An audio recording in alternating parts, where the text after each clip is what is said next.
So imagine that a company has been working for a long time in a laboratory and perhaps with animals, and has come to the conclusion that a particular drug is going to be life-saving and is going to be wonderful, is going to be the next best thing since sliced bread. But of course, a Cohen-William fella, as I've remarked earlier, even strong faith must be fortified by a statistical test. So what kind of test could we do? Let's say that testing has been done and it is now believed that the drug is in fact efficacious, it does what it's supposed to do. But the question now is whether there are serious side effects. In other words, let's say that we are looking to see whether the drug is causing an increased risk of cardiac arrest. Now, what does a serious side effect mean? Of course, at one hand, we're talking about something life-threatening, but we understand that in the general population, just in the very nature of chance-driven life, that a certain percentage of the population will undergo cardiopulmonary complications. So, in our instance then, the case is not so much that a certain percentage of people who take a drug may find that they have heart attacks. No, the question is whether there is an increased or enhanced risk of a heart attack if one takes this drug. How should one go about evaluating this? Naturally enough, we do a random sample. Okay. So, we construct a statistical test as follows. To begin, we construct a controlled test where patients are given the drug and other patients are given a sugar pill or a placebo. The listener should contrast this with the example we started with in Tableau 10, Part 1, where we talked about testing saline vaccines, where we had known what the incidence of a problem was in the general population. If one knew what the rate of heart attacks in the general population is, call that a fraction P of the population, then a pool would do the job for us. All we have to do is test in the sample of patients given the drug whether the fraction who actually have complications is similar to the fraction in the general population. But run into the difficulty that we don't know a priori what fraction in the general population has adverse problems, has cardiovascular problems. To get around this, we construct essentially a double sample. So the idea is as follows. First, generate a sufficiently large sample. Now with Chebyshev's inequality under our belts, we now understand what we mean by a sufficiently large sample. Generate a sufficiently large sample that we can engender a high confidence in our pronouncement. And then make sure that the sample of suitably large size is independent and avoids bias. In other words, we want to randomly select from the entire patient pool.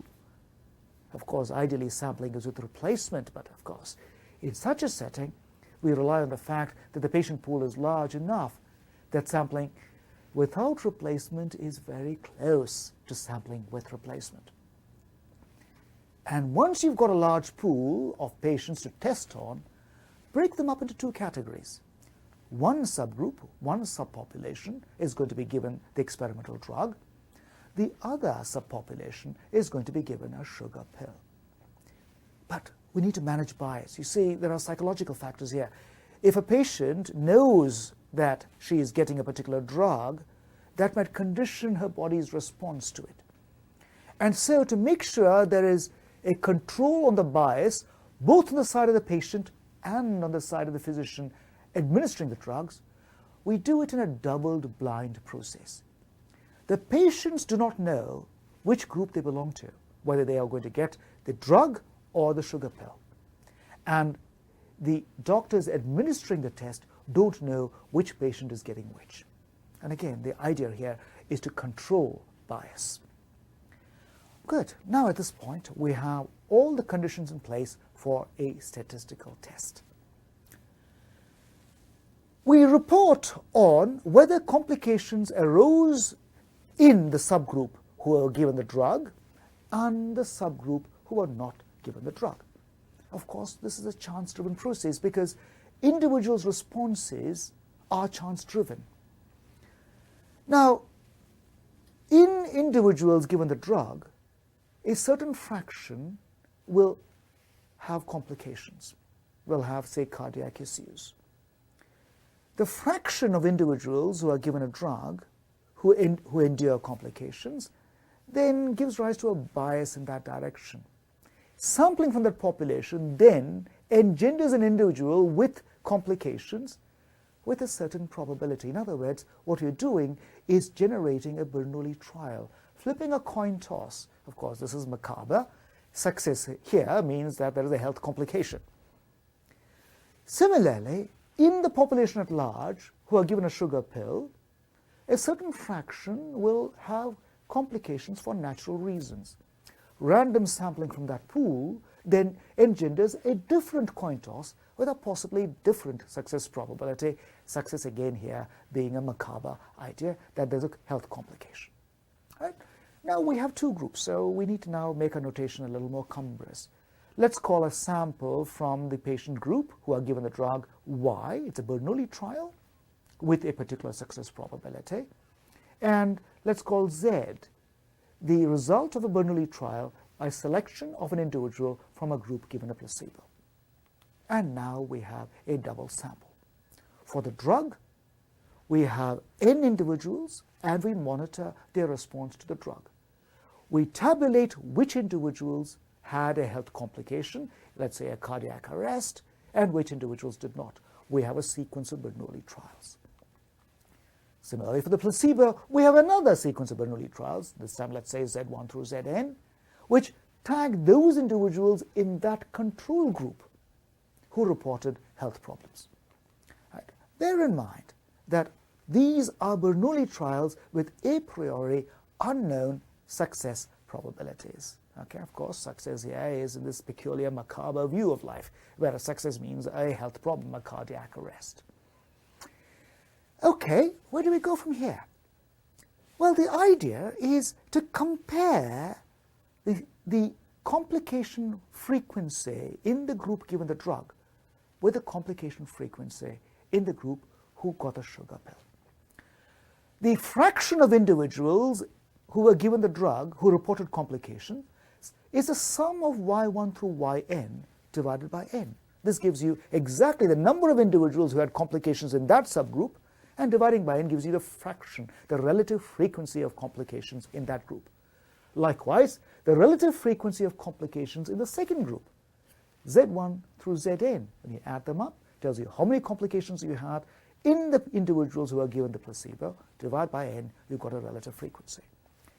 The absolute difference between these two terms is a discrepancy in the relative frequency. It is the observed difference visually between these two samples. Let's call this by the uppercase Greek letter delta, the D in Greek. So, delta is what we observe. Remember, so what are the conditions of the experiment? We don't know a priori which subgroup here, or what is the proportion of individuals given the drug who are going to report problems. And we don't know a priori what proportion of healthy individuals, or what proportion of individuals without the drug will report problems. We select an N suitably large, and then we create a double sample, properly avoiding bias by doing a blind double sample. And then we count the relative frequency of complications in one group and the other and compare them. The difference is the discrepancy. So here's what we know. Now, this number delta is available to us. You see, this is what we've empirically observed. So now we have this number delta. Knowing this delta, what can we say about the drug? And let's come right down to the nub of it, and if you'll forgive the pun, here is the heart of the matter. Okay. How likely is it that the observed discrepancy between the two samples, the observed discrepancy in outcomes between patients given the drug and the placebo, is due not because the drug does something nefarious or bad, but is due just to chance fluctuation. We now have at hand the critical basis for a principled statistical test.